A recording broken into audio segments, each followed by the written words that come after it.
हमने उसको माफ कर दिया, पूरा देश ने माफ कर दिया कि वो भी भारत माता की जय बोलता है। हम तो ये चाहते हैं कि जम्मू कश्मीर में भारत माता की जय और तिरंगा वहाँ फहराना चाहिए। राजपूत समाज के जितने भी आंदोलन हुए हैं, चाहे वो पद्मावत हो, आनंदपाल प्रकरण हो, राजमहल प्रकरण हो, या फिर अभी हाल ही के अंदर सीकर के अंदर अपहरण कांड हो, इन आंदोलनों के अंदर मैंने एक ऐसा चेहरा देखा है जो हर आंदोलन में मुझे नजर आता है। यही नहीं, छोटी से छोटी और बड़ी से बड़ी सभाओं के अंदर भी एक ये चेहरा नजर आता है, लेकिन लोग इनके बारे में जानते नहीं है। क्यों? कि ये कभी मीडिया के सामने आते नहीं है। तो मैं इनसे परिचय करवाता हूं आपका। आप हैं मनोहर सिंह जी घोड़ीवारा। मनोहर सिंह जी, आप हर आंदोलन के अंदर मुझे नजर आते हैं। मैं धरातल पर काम करने पर विश्वास रखता हूं और मीडिया से मैं विशेषकर दूरी बनाए रखता हूं कि काम के परिणाम पे मैं ज्यादा आश्वानित रहता हूं। नहीं तो ज्यादातर लोग तो ये सोचते हैं कि काम हो नहीं हो, लेकिन मीडिया में आके चेहरा चमकाएं और आप दूर भागते हो। वो लोग कुछ ऐसे हैं जो छप्पास प्रवृत्ति के हैं, वो छपने की शौक रहते हैं। मुझे छपने का शौक नहीं है। मैं सामाजिक परिवेश में ही जीवित हूं और जहां जहां समाज में कोई भी आंदोलन हो, एक गांव से लेके महानगर तक के जितने भी आंदोलन है, मैं उसमें शामिल होता हूं। आप आंदोलनों के अलावा समाज के लिए और आप क्या रचनात्मक कार्य करते हैं? मैं समाज के लिए, समाज में जो गरीब तबका है उसके लिए मैंने खो में एक समाज के 3 बच्चों को गोद लिया है, जिनका परवरिश मैं अभी भी कर रहा हूं। समाज के गरीब बच्चों की शिक्षा के क्षेत्र में जो भी मेरे से बन पड़ता है उनको मैं कंट्रीब्यूशन देता हूं। मैं जहां कॉलेज है वहां पे बच्चों को वहां देता हूं। मैं ट्रस्ट से जुड़ा हुआ हूं वहां, उसके साथ भी मैं धार्मिक संस्था के साथ भी मैं, हमारे घोड़ीवारा बालाजी मंदिर है उसका सेक्रेटरी भी मैं हूं। और संगठन के साथ साथ में करणी सेना का राष्ट्रीय उपाध्यक्ष का पद का निर्वहन भी मेरे पास है। तो मैं समाज के हर तबके के साथ जुड़ा रहता हूं और जो मेरे से होता है कार्य करता हूं। मनोहर सिंह जी, अभी आपने नाम लिया करणी सेना, तो करणी सेना, कई तरह की करणी सेना हो गई। अब राष्ट्रीय में, राजपूत करणी सेना में लोग कंफ्यूज हो जाते हैं। तो आप ये मतलब कालवी साहब की हो गई, सुखदेव गोगामेडी की हो गई, एक दूसरी अभी हाल ही में दिल्ली में जो एक बनी है, कौन सी करणी सेना के आप पदाधिकारी हैं?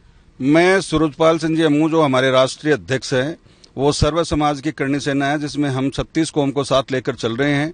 और हर समाज का अभी हमने एक बड़ा बीड़ा उठाया है। समाज के गरीब बच्चों के 51 बच्चों की हम शादी करवाने का जो फैसला लिया है वो हम करने जा रहे हैं। मनोहर सिंह जी, आप अम्मू जी की जो करणी सेना है, जिसका नाम सिर्फ करणी सेना है, आप उसके पदाधिकारी हैं। तो ये बाकी जो करणी सेनाएं हैं उनके बारे में आप क्या विचार रखते हैं? वो समाज के संगठन है, ये सर्व समाज का संगठन है। वो हम उनकी कोई नहीं, वो अपने अपने जगह कार्य कर रहे हैं, हम अपनी जगह कार्य कर रहे हैं। पूरे भारत को रजिस्टर्ड करवाया है भारत में, और विदेशों के में भी काम कर रहे हैं। ये हमारा 36 कौम को लेकर संगठन है और वो एक सामाजिक संगठन है। मनोहर सिंह जी, एक बात बताइए कि आप इतने सामाजिक सरोकार निभाते हैं, तो आपको ये सामाजिक सरोकार निभाने की प्रेरणा कहाँ से मिली? मैं बचपन से ही, जब कॉलेज टाइम से पढ़ता था, तभी समाज से जुड़ा हुआ था। उसके बाद में मैंने एनएसएस का छात्र था, एनएसएस का कोऑर्डिनेटर था मैं, इसलिए मेरे समाज सेवा वहीं से मेरे दिमाग में आई कि अपन को समाज सेवा ही करनी है। तो आप इतना ये समय कैसे निकाल देते हैं? क्योंकि आपके व्यवसाय भी होंगे, क्योंकि इतना सारा कुछ करने के लिए धन भी आदमी को कमाना पड़ता है, तो आप इतना समय कैसे निकाल पाते हैं? जितना बन पाता है वो घर में समय जितना मिलता है घर में देता हूँ, बाकी का समाज को समर्पित है। मनोहर सिंह जी, आप लाल चौक पर भी झंडा फहराने के लिए गए थे, तो आपको वहां पे कश्मीर के अंदर जितनी सुरक्षा व्यवस्था है वहां पे आपने झंडा फहराया, तो वो अनुभव आपका कैसा रहा? वो बहुत ही खतरनाक समय था। जहाँ यहाँ से हम जयपुर से रवाना हुए तो सभी लोग पीछे हट गए थे।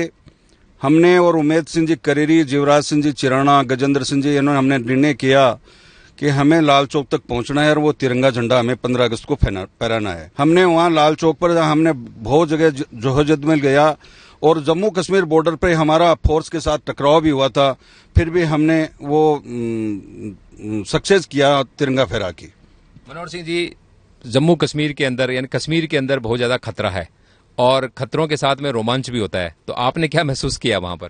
वहां पे बहुत है कि नरेंद्र मोदी के बाद में जो सरकार साथ में थी, संगठन साथ में था, हमारे कोई नहीं साथ था। हमने निर्णय कर लिया था कि भाई 15 अगस्त को तिरंगा वहां फहराना है। अपना जम्मू कश्मीर है वो भारत का अभिन्न अंग है और वहां पे झंडा फहराना नहीं देते थे। उन्होंने चेतावनी दे रखी थी फारूक अब्दुल्ला और उमर अब्दुल्ला ने। तो हमने निर्णय किया था कि झंडा वहां फहरा के आएंगे, चाहे कुछ भी हो जाए, मरना पड़े तो मरना पड़े। मतलब आपने सीधी सीधी फारूक अब्दुल्ला को चेतावनी दी थी? बिल्कुल, फारूक अब्दुल्ला को चेतावनी देके ही लाल चौक पे तिरंगा फहराया था और हमारा वो प्रोग्राम सक्सेस हुआ था। आपने फारूक अब्दुल्ला को चैलेंज करके वहां पे तिरंगा फहराया, उसके बाद फारूक अब्दुल्ला की क्या प्रतिक्रिया रही? क्या उनका उनमें कोई बदलाव आया और आप अब उनके बारे में क्या सोचते हैं? फारूक अब्दुल्ला ने ये पहले घोषणा की थी कि कोई भी माई का लाल चौक पर तिरंगा नहीं फहरा सकता। उसके बाद फारूक अब्दुल्ला ने भारत माता की जय बोली थी, हमने उसको माफ कर दिया, पूरा देश ने माफ कर दिया कि वो भी भारत माता की जय बोलता है। हम तो ये चाहते हैं कि जम्मू कश्मीर में भारत माता की जय और तिरंगा वहां फहराना चाहिए। मतलब कुल मिलाकर आपने उस फारूक अब्दुल्ला को मजबूर कर दिया भारत माता की जय बोलने के लिए। वो जरूरी है, जो भारत का खातर भारत में रहता है उसको भारत माता की जब बोलना ही पड़ेगा, और उसने बोला है तो हमने भी स्वीकार कर लिया कि ठीक है, वो भारत का अभिनंग है और भारत में रहता है, इसलिए हमने उसकी बात मान ली। तो अब आपके और फारूक अब्दुल्ला के बीच में कोई द्वेष नहीं है? नहीं, ऐसा कोई विषय नहीं है। अभी वो भी भारत माता की जय बोलता है और हम भी भारत माता की जय बोलते हैं, तो कोई इस प्रकार का द्वेष हमारे बीच में नहीं है। वो बोलता रहेगा, उनको और बुलाएंगे हम कि भारत में रहना है तो भारत माता की जय बोलना पड़ेगा उसको। तो ये थे मनोहर सिंह जी घोड़ीवारा। आपने खतरा लेकर के, एक तरह से इनका कहना है कि उस खतरे के अंदर एक रोमांच भी था, खतरा उठा करके जम्मू कश्मीर जहां पे सुरक्षा व्यवस्थाओं की कड़ी पाबंदी रहती है, आतंकवादियों का खतरा रहता है, वहां पर आप सुखदेव सिंह गोगामेडी के साथ भारत का तिरंगा फहराने के लिए गए। और वहां पे सबसे बड़ी बात थी कि ये चैलेंज दिया था फारूक अब्दुल्ला ने, और इन्होंने फारूक अब्दुल्ला को भारत माता की जय बोलने के लिए मजबूर कर दिया। उसके अलावा घोड़ीवाला साहब ने बताया है कि ये सामाजिक सरोकारों के प्रति कितने प्रतिबद्ध हैं, और सामाजिक सरोकार निभाने के लिए इन्होंने कुछ बच्चों को गोद ले रखा है, उनको शिक्षा दिलवा रहे हैं। इस तरह से एक आंदोलनों के साथ ही एक रचनात्मक कार्य से जुड़े हुए हैं। बने रहिए हमारे चैनल के साथ में, हम आगे भी इस तरह की प्रतिभाओं से आपका परिचय करवाते रहेंगे। धन्यवाद।